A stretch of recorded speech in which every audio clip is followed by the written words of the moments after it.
All right. So I always say good morning. So I feel like we should say good morning. And You then do. Good morning. Good morning. It still feels like morning. It does. this morning. So this is this very special episode of this show that's not really a show because we have a special guest. Sure, that's not. We do. You're our first guest. Hi. First, best, whatever. Sorry, everybody else, but you're our favorite. Mm-hmm. Oh. You're our number one choice. We're like we both like there were a couple names, but we're a Jennifer, and then blah blah blah like that we said at the same time. They were already on our list.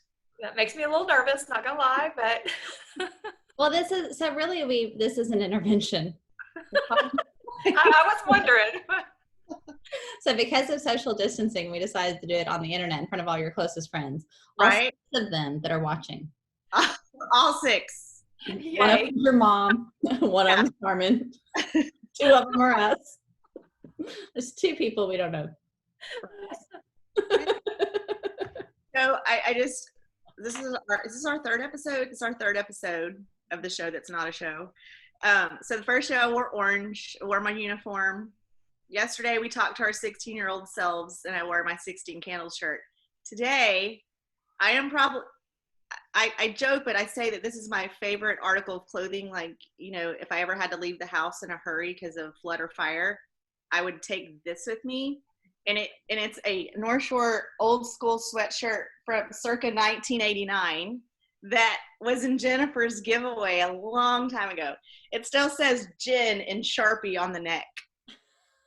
And I love it. It's soft and it's just so comfy. So I wore it in your honor. Did you ever have the sweatpants that went with it? Because they No. said like Mustangs down the leg. Yeah. My soccer. I wish they would also be in my favorite category, but yes. And I'm very, I wash it in one of those little baggies and because I never wanted to. That's a great sweatshirt. Yeah. So great you gave it away, but I have to say, I'm also wearing hand-me-downs today. Yay. There you go. Not too proud. So what's funny about this is the person who gave this to me, we had a combination friend and business breakup a couple of years ago, and I purged everything having to do with our, business relationship and everything in the random clothes in my closet that were too big when she gave them to me, but they were super nice, so I wore them anyway, right? And then when I got to this, every time I wear this, I think that's the one thing that you haven't gotten rid of, but it's a linen, a asymmetrical hem, and I can't afford anything like this, so I just wear it. I love it. So put it together, made it your own. Hmm. So is it okay? So Jennifer, I think I've always called you Jenny. And is that, I know not very many people call you Jenny. I know Brian calls you Jenny, your brother. Yeah. My kids call you Aunt Jenny. Yeah, which I think that's, to me, I hear that kind of new. I don't know that they've said that their whole lives, but now it's Aunt Jenny. So They pretty much, they're the only ones. It's been my brothers and my nephews. So I think that's cool. Yeah, I do too. So if any of your friends do watch and we call you Jenny, that's a term of endearment. Well, I will say, that's one of the ways that I know that I'm grown up, because we refer to you as, Jennifer and Steve, Miss Jennifer, Mr. Steve with the kids. So in my head, you're Jenny, but I always say for years, because, you guys have had kids for, Maddie's going to be, what, 19? 20. You mean 20 in the fall? Yeah, girl. Oh, because you just turned 19. Duh. Yeah. Not just in October. She was born in 2000, so whatever the... Right. So, yeah. Okay. Yeah. So you've had kids for a long time. So, you've been Jennifer in my head for a long time. Yeah. My head, too. It's weird. That's why I love that they still call me that, because it's that's... Yeah. I think... About something embarrassing. We going through my wedding, I was just showing you guys a picture from my wedding of our friend group from high school. And so I found that. And then I also found pictures of me with our secretary at the time, her son, and his nickname was Tudor from the time he was born until he was I don't know, I lost track of them when he was 8. And I think at least your nickname is a cute one and it fits your personality. It's not something like the worst moment of your life. Oh, there's Dropper or whatever. So true. So started this because, well, she and I were just having conversations, and then we started talking about her old podcast and how much fun that was. And I was like, why did y'all stop? I loved listening. So long story, here we are. And, I kind of filled you in yesterday, is that this is an opportunity for, number one, to have conversation because we're physically and socially distanced right now. But it's also, I told you this too, when I lost my dad, I just jumped on this soapbox about telling people in your life just how you feel or what you say, the things you need to say. So that's basically why we've asked you here. So we wanted to start off, I call it the love fest, and we wrote down some just one word descriptions of what we think of when we think of you. So Kristi, do you want to go first? Ooh. So Jennifer, you were one of my all-time favorite people. And what's funny is, like, so when we sat down, Brenda came up with this great outline for our podcast and stuff. And so, sorry to interrupt real quick. Will you say what the title of what this episode is titled? Should we say that first part? Did we say that yet? We haven't said it. Do you want to do that now? Oh, right. We said it down there. You're right. My bad. I was going to say, that's where you put it on the outline. So, but I cannot remember when we met. And what's funny about like I said, I'm going to say this the third time I mentioned this in 5 minutes. I just finished our wedding album. And going through that, looking at the pictures of my rehearsal dinner, did I ever tell you, y'all weren't there at the rehearsal dinner, y'all were there for the wedding the next day. But at the rehearsal dinner, my dad, who, even though we were best friends, you didn't even know my parents because that's just, we were always with, that's just, y'all were kind enough to always let me be with you. But my dad gave this really long, really engaged speech, really in-depth, sweet speech about my best friend. And the first half of the speech was all about you. But he tied you and Lynn together. So his speech was really a tribute to me and Lynn, but the first half of it described our friendship. And when he got done, Lynn was like, that wasn't me. I was like, no, that was Jennifer. So my dad paid tribute to you at our wedding. He put Lynn's name on it, which was perfect because that was my dad. But yeah, I just want you to know that you have always been a part of things. So I think that we probably became friends because Girl Scouts. I think that's the common thread. I think that I was with the Kincaids, and then we all tied together. Does that sound right? That would make sense, because I was trying to think about that too when Brenda asked about this, and I had no idea. I just had this morph of, I knew it wasn't really early elementary or anything, but then it just was, and it was well established before high school. So I didn't know when that happened. Yeah, so Girl Scouts would make sense. Karen, yeah. I think it was Girl Scouts because the way that our school district where we all came from, your elementary school, you were friends with your elementary school from K through 5, and then we all joined together for 6, 7, and 8. And you came into and we had 2 middle schools. So we went to North Shore. We went to the good one. And so we wouldn't have known each other, wouldn't have crossed paths until 6th grade. And I don't have a lot of memories of you from middle school until 8th grade, 7th, 8th grade. And then everything just sort of blends together. But I know we were friends going into high school because we joined the drama and debate team together. And, yes. I don't remember when y'all started picking me up and taking me to church with you. But it feels like it was already established before high school. And then when we got to high school, you had all of these friend groups. You had us and Girl Scouts, and then you had your soccer friends and you had your church friends, and they all kind of melded together. And then we ended up with a group that was a mixture of your church friends and then a couple of random people, and I was one of the random people. And then some guys, we met some seniors, before we even started high school, we became friends with this group of seniors, which sounds cooler than it was because we were all such colossal nerds. Right. And I am so proud of that. My friend Tara that I volunteer for, work for, I have for years.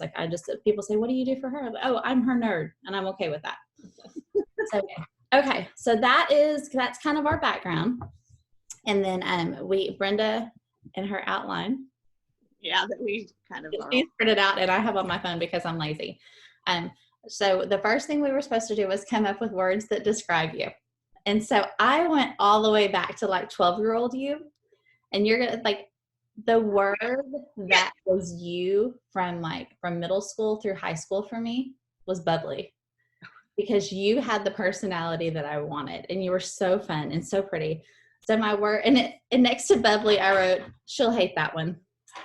And I have another one that you're going to hate, and that's boy crazy, because you always had a boyfriend. You were boy crazy, and they were crazy for you too. So it totally worked out, but it was just so funny. And I remember like one time you made up a song for your boyfriend. I'm not going to name his name on the internet, but it used to drive your dad crazy because they did not like this boy particularly. So we would just sing the song just to irritate your parents. And the song was to the tune of Going Back to Cali. Do you remember it now? Oh, Yes, I do. I do. Funny the random things you remember, but yep. It's all random up in here. He wasn't very fond of that. Okay, I need to hear this song. We'll have to sing it off the air because I don't even know where the dude is. Okay, so my words for you were bubbly, boy crazy. Those are the ones you won't like. But the rest of them, then and now. Smart, smiley, welcoming, funny, articulate.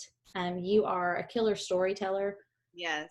Great writer, great speaker. You're fun. You're loyal.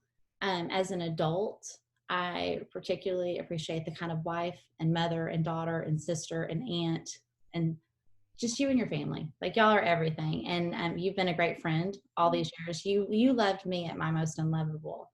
And, it's you when I was writing. So the next part, what we wrote down, I'll talk about this in a minute, but you know what? I'm going to hold my thought. Okay. Even though it's hard. The last one, and I just wrote this down this morning, was true crime, because you love some true crime. Like, you were reading, I'm trying to remember the author. Anne Rule. Yes. But in like the old lady books, you've always read that stuff. Yes. Like, you were true crime before it was a thing. She really was. I have to admit, since quarantine, I have spent an entire day watching Father Dowling mysteries, much to my family's chagrin. I thought Father Dowling was a thing. Like, I used to watch that. Yeah. So here are my words. I used some of the same ones that Kristi did.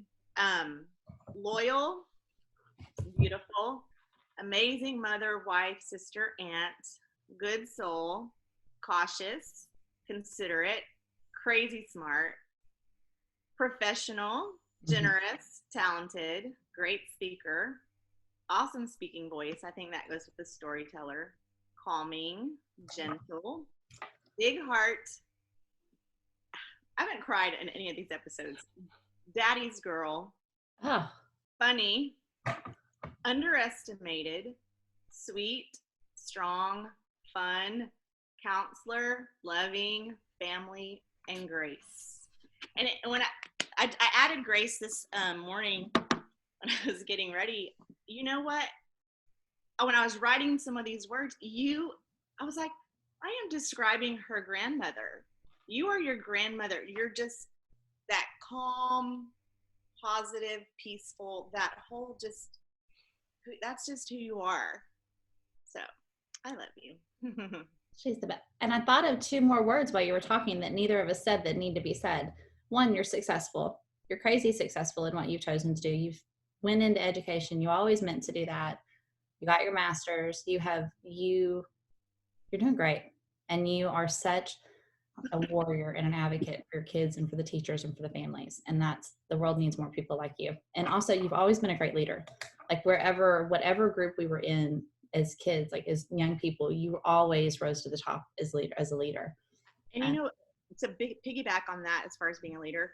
What I love is that you are a leader and you're up here, but you keep yourself here with the people that you lead. Like, you are one and the same. You don't treat them any different. And I think that is just, that's just huge. So Kristi's talked. So our next part, we got the love fest. Oh, and actually, I'm looking at my thing. So we've told your words and a little bit of why we love you. So your episode, all three of our episodes, we've titled a song title. And so Kristi had your title, like had your song.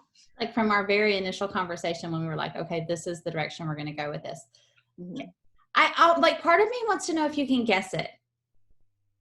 I think I could narrow it down to 2 and you could guess it. But this song, you know what, you are going to guess it. I'm going to make you guess it. So this song, goes into a little bit, and Brenda, I'm going to muddy up your outline here. You and I were debate partners. Freshman and sophomore year, both? I can't remember. Does it start with a W? I think, yes, it does. So we were the worst debaters ever. Ever. Wait, horrible. We were the worst. Like we were horrible. Like we would get into a debate tournament. We would have a match and we would go in and like you carried these big boxes of facts and we were too lazy to check all the facts. So we would listen to the people if they had their opening argument. We would listen and we would like pick out one point that we could argue with. Like, and we spent many hours arguing. It was about Social Security, the big topic. But we would argue like little insignificant things that the other team said, like the Vietnam War and whatnot. And then some wise person thought it might be better because Jennifer, you were great on the stage. Like she was great, like as an actress. All that, yes. Plays and stuff. So someone had the great idea that maybe it would be better for us to try like duets, like to do like scenes instead of a monologue, you know, like to have partners. And so we chose a scene from one of our favorite movies. Oh my gosh, I see it now. I see it because Awesome. I know the song. We were not good. We were not any better at that than debating. You were probably awesome at it. And so we chose that scene and like we somehow like in it, like performing that, we would like absorb the movie, like the conflict of the movie. And then it was horrible. Like we were like, oh, you're the worst. And like the things that like, teenage girls, so much drama. And then one time we went to Astroworld, related, unrelated, and we went in the recording studio and we made our own recording. And the name of our group was Parks and Wildlife. Remember that? And we recorded 2 songs. And I sang horribly on both of them. I need those to be found. You know what? I had the cassette when we went through our garage, Brenda, 2 years ago. I don't know where it is. But so Jennifer, based on those clues, what's the title of today's episode? The Wind Beneath My Wings. Yay! Oh, You've been happy in the mail as soon as I ordered them when we got off the yeah. So that was my like immediately. That's the song that comes to mind for you. I mean, like we've had, you know, I can't even do the math. You guys showed those girls too. 30-something years of well, we were and we weren't because I think at the time, I thought we thought we were, and we thought we were each person. And then as I watched as an adult, I didn't even really understand the movie anyway, and we really weren't one person or the other person. We were each of the people, and it's so weird. But right. But I'm just saying, back then, what you looked like in my head, you were, you know, the character. You had long dark hair, and you had the curly hair. Okay, but but Jennifer, who you weren't Barbara Hershey. Who are you? Those aren't the characters that we identified with because I was the loud, obnoxious kind of one. You were not obnoxious. You were. Kristi was solid and remembered things. And wow, things have changed. No, I'm just kidding. Okay. So Brenda, Beneath My Wings is our episode for you. You have a different. If you made Jennifer a mixtape, what would be the first song on it? If I made you a mixtape, and it's funny because, and I'll talk about the connection next, how you and I are connected since Kristi and you have kind of talked about how y'all were. So my song is You're My Best Friend from Queen. You're my best friend. Yeah. So that would be my song. But I told her too, I was like, but it's got to be titled Wind Beneath My Wings because, you know, just that title alone, Jennifer is that person. She is lifting you up constantly all the time. And, you know, sometimes I'm just like, come on, you need to be up here too. You're amazing. But so yeah, Wind Beneath My Wings and You're My Best Friend by Queen. And so what we do with those songs, like your episode is titled Wind Beneath My Wings, and then Kristi takes those actual songs and she puts them on a playlist on Spotify. So if you wanted to listen to them, you can. On the nerve. So our connection, Jennifer, I was married to Jennifer's older brother, Kevin. And I don't remember exactly when we met. I think Kevin and I had been going out and getting to know each other before, I mean, probably months before I met your family. And I don't remember if it was him, but so I didn't meet them for a while. And so I caught, speaking of wind, I caught wind that Jennifer hated me because you're like, who is this girl? She hasn't met us. She hasn't come over. So I was like, so then I'm like nervous to meet y'all because I'm like, oh my gosh, they hate me. You know what? And this also a little bit in my head because I heard that and I didn't know how y'all were going to receive me. Also, a little bit in my head was, I was like, is it because I'm Mexican and he's white? Like, is there a racial thing? Like, what is it? Like, I was all in my head. So long story short, it was a little rocky for us in the beginning. She really was, she put up a wall. She was being very judgy. Like, who is this girl? What is she about? And so I dated her brother and then, go ahead, Kristi. I was there too. Yeah. So spring break that year, your parents took all of us to Chain of Lakes. Remember that? And you were there, Brenda. So that was just like 2 months after y'all started dating. Oh, okay. Didn't Brenda go? Because I swear you were there. So the first time I remember meeting Mr. P, like Jennifer's dad, who was my father-in-law and like a second dad to me. I remember meeting him whenever Kevin had been in the hospital with his appendix. Yeah. It was one of those, the elevator doors open to the floor and here is this guy in a short sleeve business but button down shirt, work clothes. And it was just like, he like opened the doors, bam, Mr. P, like you just got him. Oh God, I miss him.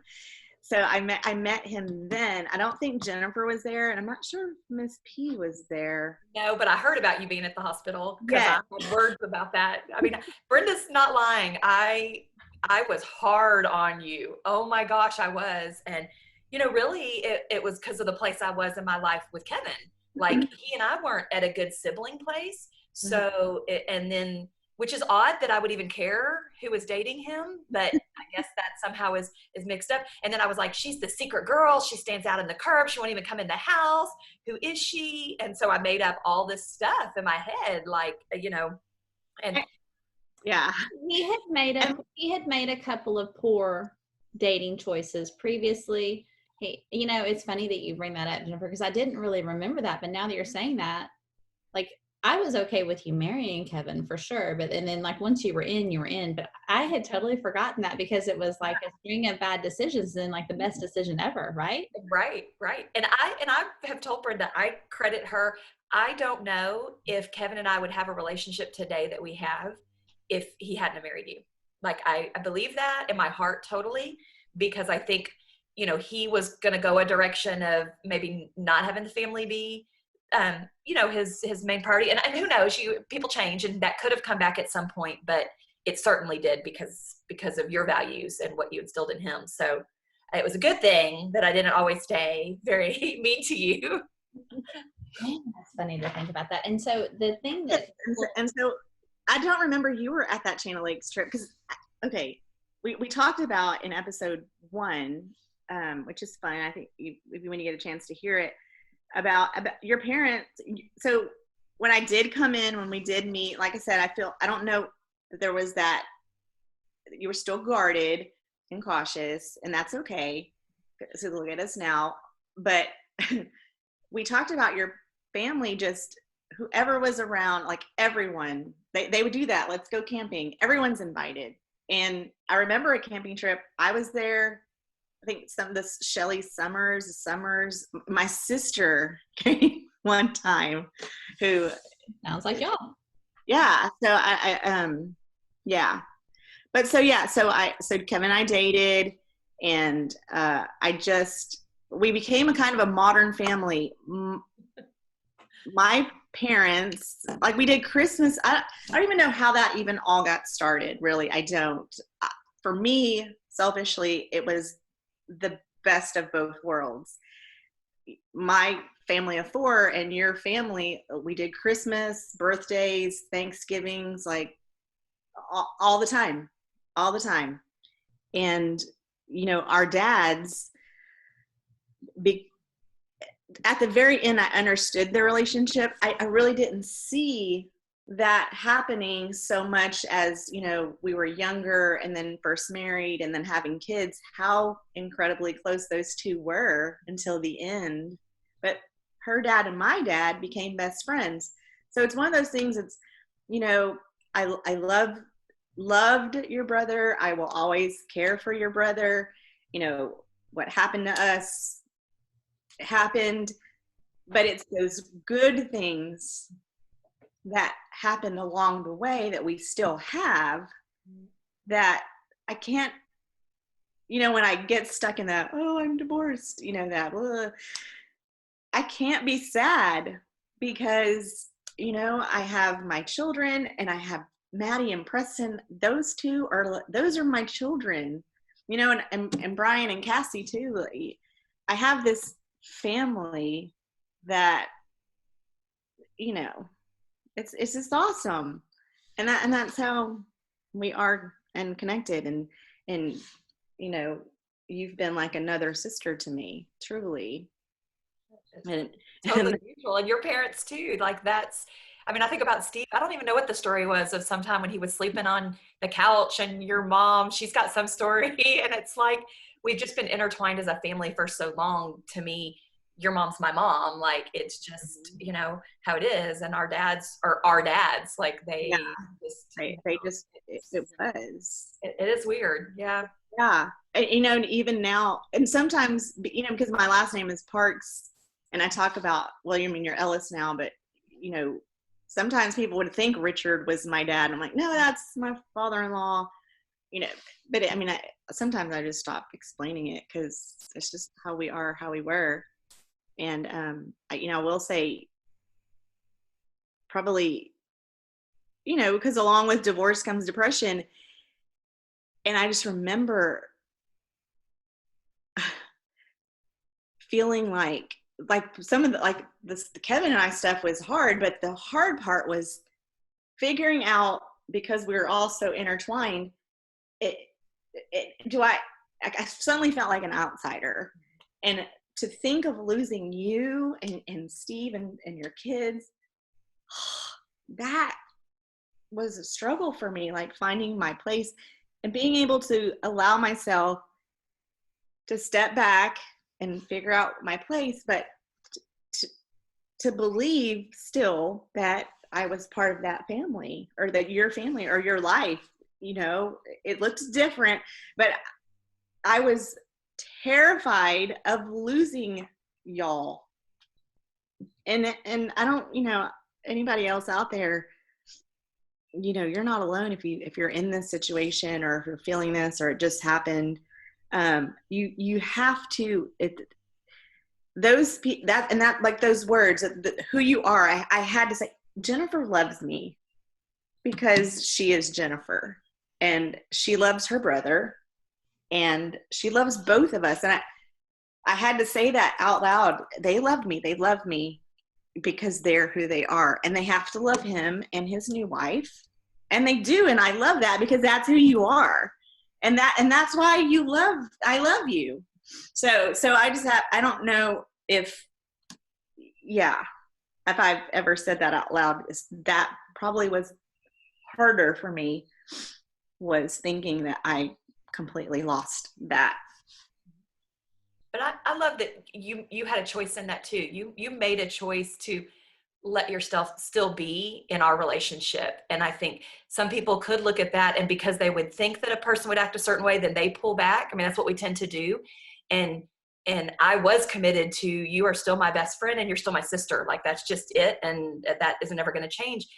But you also had to be committed to continuing that relationship. I mean, it took both of us truly to figure out what it was going to look like, and, you know, work through, you know, details of it. But, and it's not easy. I mean, it's not. And I think people don't realize, I think that the effort that takes from everybody, receiving and giving on both ends. So yeah, and you know, if anything, and Kristi and I have talked about this, if no one listens, if no one's out there, this is something for me to be able to get this stuff out there. And, you know, we joke, but I hope it's a model of, if anything, I thank God for this day, this moment, this time to be able to just share this stuff that's been in my heart, on my mind. Because, you know, I told Alex this the other day. It's like, he said something to me and I was like, oh, thanks for saying that. He's like, well, you should know it. And I was like, but people need to hear it still too, you know, because I don't know. We text a lot, and sometimes I tell him that too. It's like, if I don't hear it or you don't say it, it gets lost in translation sometimes, you know? So yeah, so that's how we're connected. I was married to her older brother. Connected. But so one thing, I don't know if I've ever said this out loud to y'all, but we, with our kids, we have always held your families up as an example of, that's what, we don't have that. Neither of us have that with our family. Like, our family of 4 is awesome. But, you know, like, when we don't have what y'all have with our siblings, our parents. And so we've always held y'all up to our parents, to our kids. I mean, they've grown up going to Preston's birthday parties or whatever family events you guys have, and everybody's there. The Lopez's, I mean, everybody's always there, and y'all are always, so you function really well as a family unit. It's hard to tell where one family stops and the next one starts. So we've always held that up as an example to them, that like, when you get married, we want it to be seamless. We just want to be able to love your new family and create our own traditions and stuff together. We don't want it to be us and them. And that's, I think, Jennifer, that's the thing. Like, one of the things when I think about our relationship all these years is that, like, if we had known as young girls, as young women, what we know now about friendship and about people, and about family, like, but the things that I've learned, Brenda talks a lot about how, like, seeds are planted and they grow when it's time. But like, with your family, there was never an us and a them. If you were there, you were us, you know? And that's what I want the world to be like. And I know, like, I'm not dumb. I know it's not perfect. I know that there was hard stuff too. I don't have a tissue, so yes, if you're watching, I'm about to wipe my nose. On my favorite Jennifer shirt. That's good, you know. Well, it's interesting, Kristi, because my mom used to talk about the fact, because she grew up in Louisiana where everybody had these huge extended families, and she was an only child of 2, you know, of only children. So there weren't the siblings, or if they weren't close because they moved around. And and then of course my dad's family was not real functional or intact. And by the time they met, and so she tried to create that. That was always her thing, was, well, if we don't have cousins and we don't have all this, then whatever friends are around, whatever relationships that anybody in our family has, their family. And I think, you know, I see that in your family. I always watch y'all and see you starting exactly the way that she did. And because that commitment that you have, you can see that because you're that way. Whoever's around you becomes your family. You see it in every intentional part of how you run your life, your whole family. And I think it's going to continue through generations. Thank you. So I wasn't expecting that. That's not why we. Sorry. But that's, you know, I just think that's the beauty of it. I think that's, you know, like, there's just, like, your family, y'all took me to church. Your parents made sure I got to go to church camp. I would not be surprised to find out. Like, I know that there's things that they did for me that I don't know about.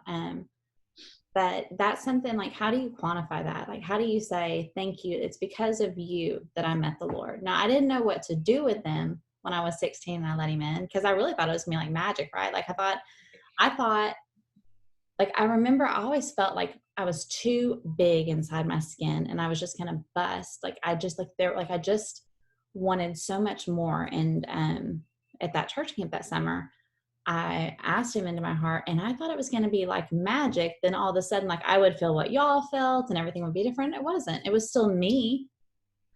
So it took, I mean, it really, like, literally took almost 10 years for me to figure out how to be like to live a new life and to be a new person. But all of the things that I want to be, I can trace back to you and to your family. And I look at like us as young people, like we didn't understand as friends. I didn't understand, and I wasn't self-aware enough to know if you understood this, that the spotlight was big enough for more than one of us, that there was room for everybody at the table, right? You were my person, you were my lifeline. And so I know that as a young girl, I was always so jealous when you did stuff with other people, which now I'm like, okay. But as a kid, it was like, oh, but so like, I know we weren't ready for the lessons, but my friendship with you and then my friendship with Lynn in college, like y'all taught me how to be friends, how not just to love, but to be loved and to accept that. And so you guys are the reason that Casey, like from day one, I've said, so Jennifer and I, by the time we graduated high school, at the end of our senior year, we kind of went our separate ways, like the fall of our senior year. There was a lot of pressure. There was a lot of stress. I remember that. It was hard. It bothered me because, and I don't know if I said it out loud, but I was like, you guys had this bond, had this, like, y'all were close and friends. And I just didn't understand it at the time. I don't think we did. I didn't. But it was just, I think we had to do it to become who we are. Right. It's definitely like a psychological phenomenon, like you fight at the end of a vacation, and I watched it with Maddie getting ready to go to college, went through the same thing her senior year, like started to cut herself off from different things, and not cut herself off, but right.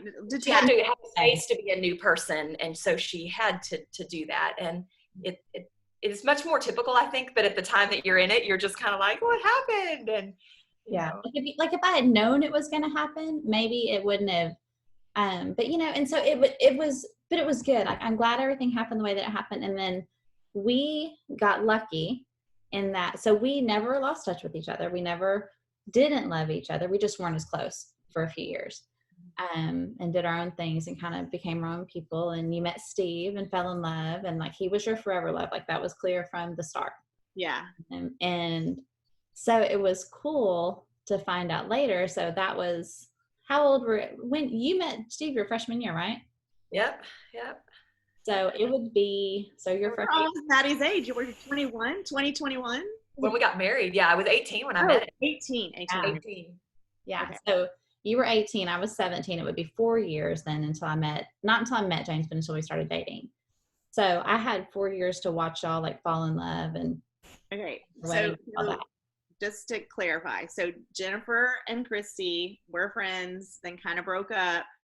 We didn't really break up. We just quit. We just went to different schools, and it wasn't like now where you're so not broke up, but there's that distance. Yeah. Okay, we weren't writing letters from school to each other. Yeah, but this is the cool part that I want to make sure people get the connection or get how, because this is the other thing I talk about is our connection and how God puts these people there on purpose. Because then you're talking about your guys already.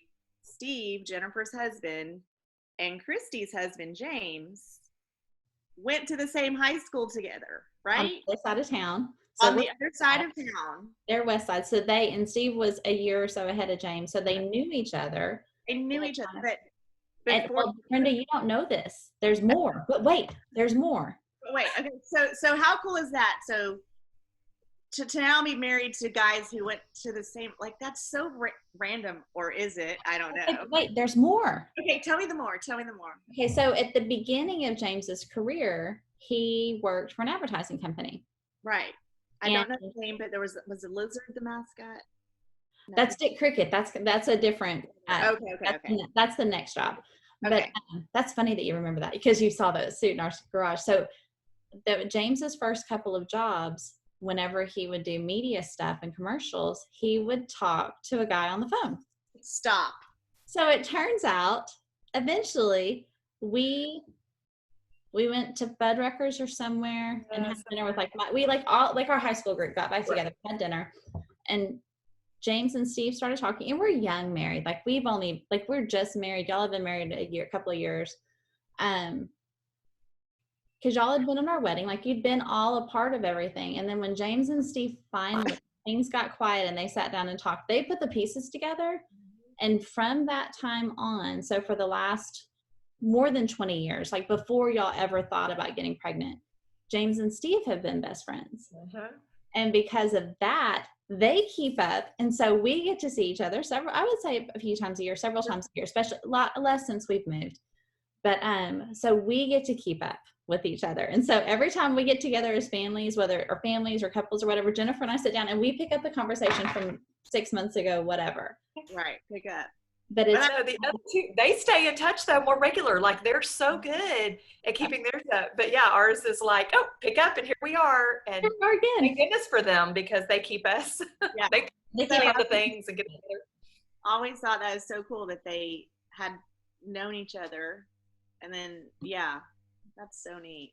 And that they just have so many values and interests that are the same. I mean, they truly enjoy a lot of the same things. So it's just kind of cool because they knew each other younger, but it really is an adult friendship that you would naturally, like, there are friends that you're friends because you've known, and then there's friends that it's like, oh, we have these things in common. And that's awesome. So weird. And it's such a blessing because like we have as adults, you have a couple friends, right? But you guys, like we say, so Melissa is our friend from college and she's our friend. And I think I talked about her the last time we talked, Brenda. I'm all excited. Like you can tell, I have a tell, y'all. I'm going to have to start shooting from here up, but I get all excited about this. But we are truly couple friends. Like I love Steve, like I love you, like I love your brothers, like I love your kids. Like he's not someone that I tolerate. He is truly like, he's just part of our, Steve is part of our story. Steve is part of James's story. And so I love that. I love how God brought us back together, and it's like, I just love it. Like there's no, like to be able to be friends as women who have grown in our faith and grown in our, like, we're both comfortable with who we are. Like there's like zero competition between like us as women, as girls, as families or whatever. It's not I'm not trying to outparent you or anything. And it's so refreshing to have a friendship that is just like I am a lazy friend. I've told Brenda this, like I can lay you down today, like, but close my computer and write a sweet note about you. And then like the next time I see you, I'll be like, hey. But I love that because I love the no pressure of the, and like you do, you send the happies and you think of me and then I'm like, oh, I should really do that. And then how I am, I forget. But like, I know that you root for me and I root for you. And like, that's what you need. You just need people to know or in your corner. Doesn't what it should be for sure. And I think it's cool. So also Kristi and James are Jennifer's, my nephew Preston's godparents. Yeah. So I get to see you too, Kristi, sometimes when it's something, that you've come around for Preston. I'm like, oh yay, Kristi and James will be here. Oh my gosh. It hurts my heart to think that in a few years we'll all be seeing each other at weddings. I'm not ready. Well, and you guys have seniors this coming up, right? Okay. So I feel like it's very, just in case someone is actually watching this. Sorry. During the COVID-19 self-quarantine. So schools have been shut down for 7 weeks now. So we had senior year is canceled. So this is traditionally a huge event weekend here in our small town that they work on all year round. And it's a culmination. Like we look forward from it from year to year. It's the 130th anniversary of all these things. So it's canceled because we can't gather, right?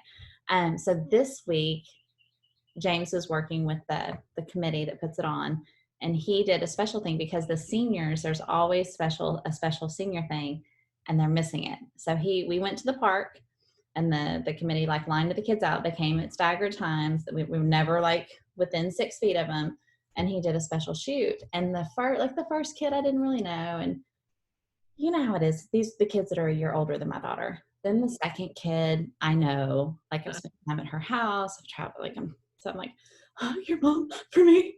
And then there's another kid, and then the next kid comes, and I've known her mom since my kid, Noble was a baby, and I'm like, hey, Mom, I said hi, I can't believe you're going to college.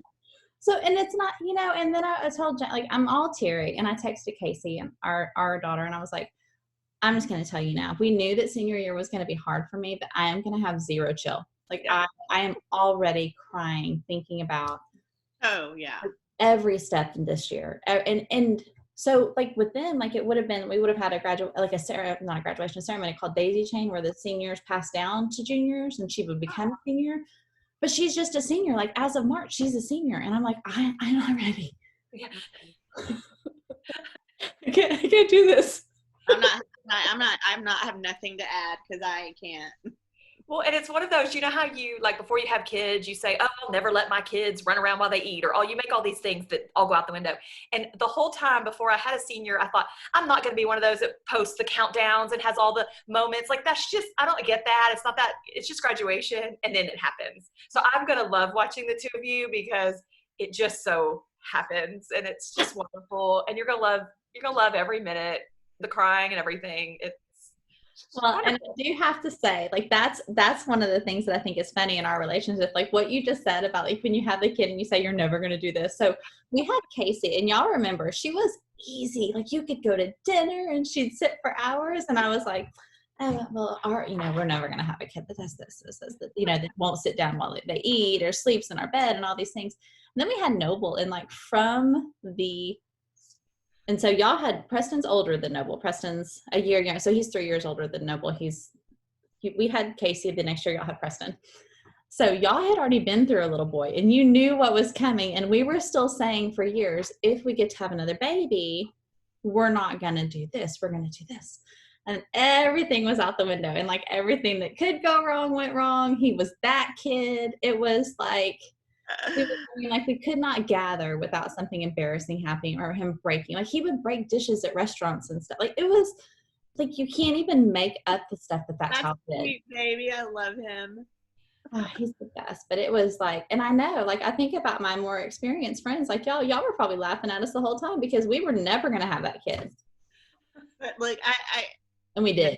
Never say never. One of my favorite Bieber songs. Never say never. Never say never. I'm never going to be a millionaire. Hey, I could jump on that train. That's right. What are you never going to do? Okay, so. Hey, no, I want to know. Wait, hold on. Like, if that works, like, let's just say, like, I mean, I'm not as superstitious as I used to be, but what are you never going to do? Or be? Put it out there. Mm-hmm. Yeah, that's good. I'm never going to spend a month in Europe just traveling all around when there's no coronavirus. Oh. I want to go with you. I'm never going to do that either. Okay. Yeah, I'm never going to be a millionaire. So tell everyone what you do in your like what's your occupation? Me, what I do? Yeah, tell us what you do. So I have the best job in the world. I'm an early childhood specialist. So I work with all of the preschool teachers for a school district that's pretty large. So I have about 100 staff members that I work with between general ed teachers and special ed teachers and paraprofessionals and support staff. And about 1,000 kids that I get to feel like I maybe make some impact in their life, which is super important to me.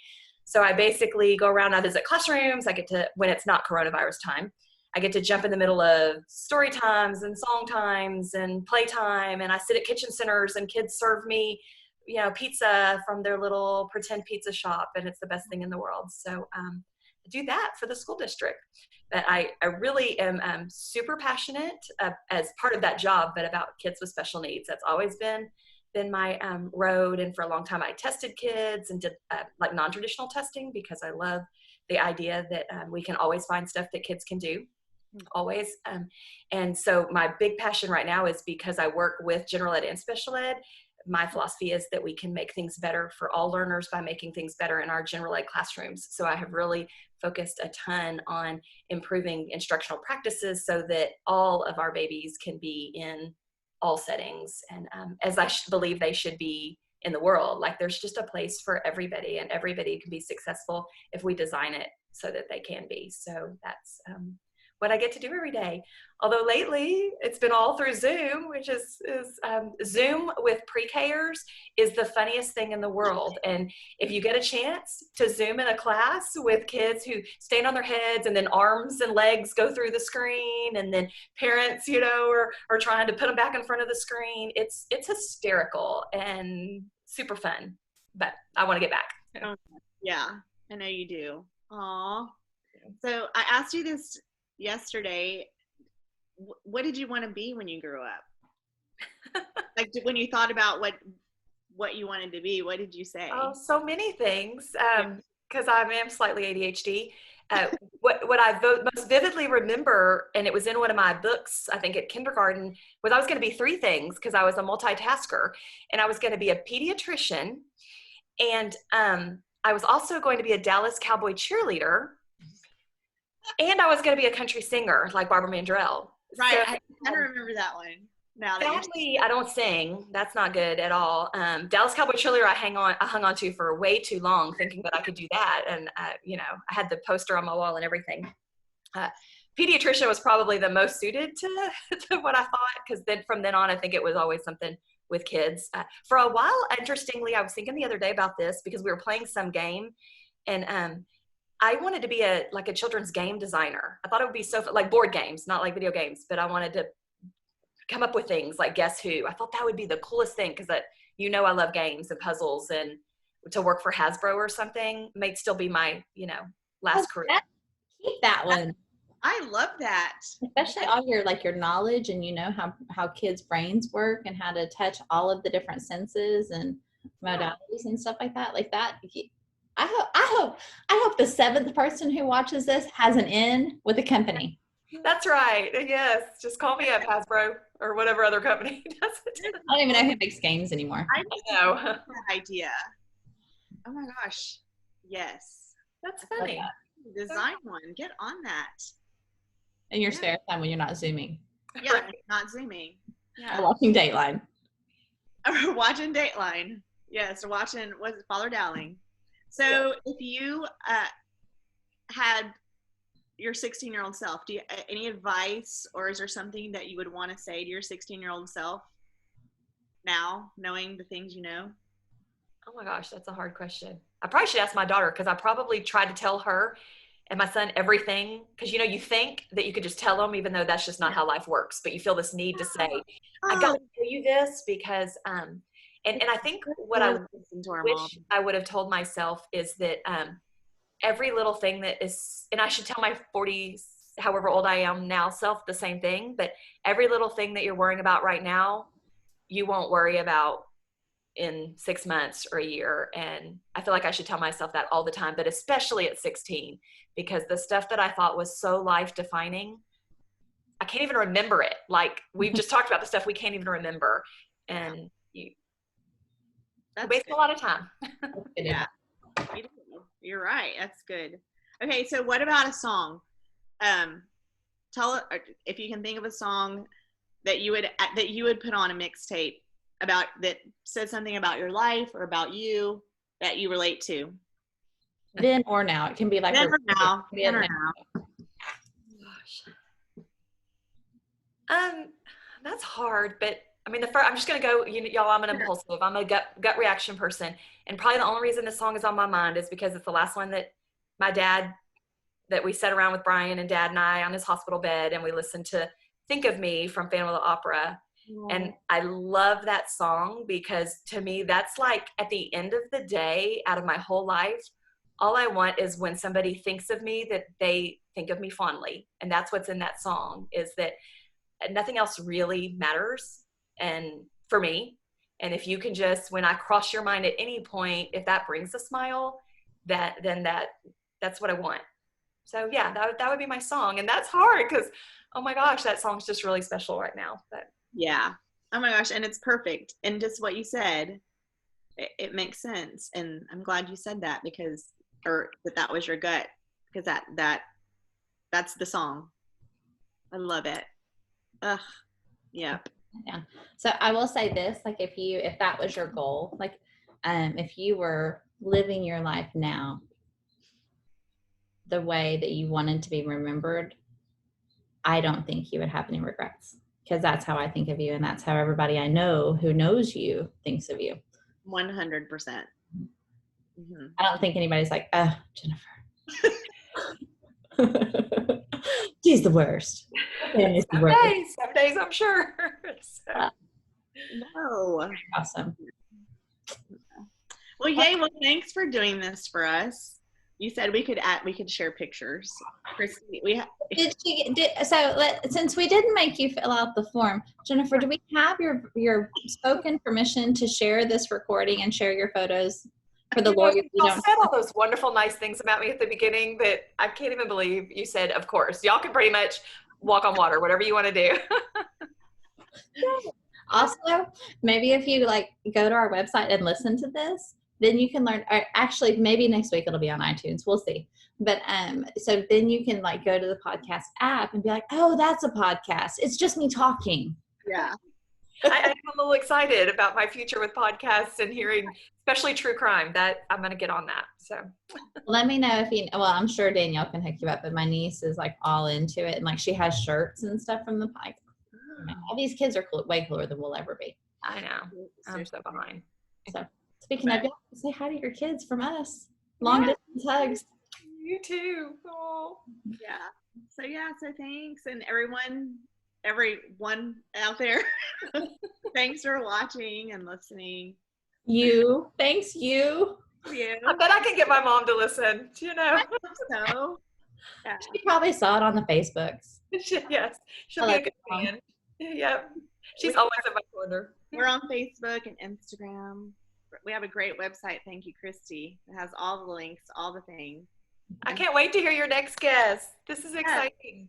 Oh, so I'm just going to break this. I don't know the order we'll record, but the next person we've reached out to is traveling right now. So as soon as this guest has like stable internet connection, right, you will be interested because this is somebody that you have in common with us.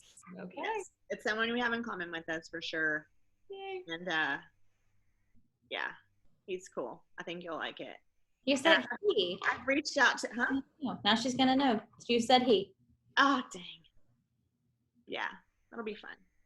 But, alrighty. Well, we love you. I'm going to give you a hint. When you think of him in high school, picture him in a vest. Do you know?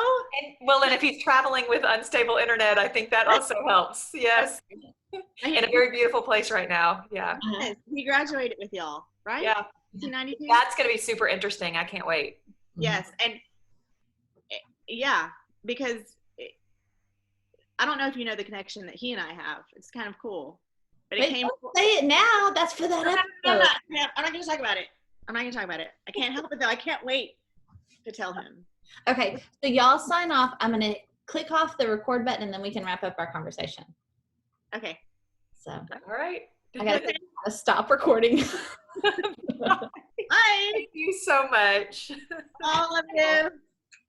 Thank you for giving up your Saturday morning for us. We appreciate it. Thank you. And thanks, Steve. I know y'all have things to do. Best way to start my day. Yeah. All right. Bye. Bye. I'm going to stop recording.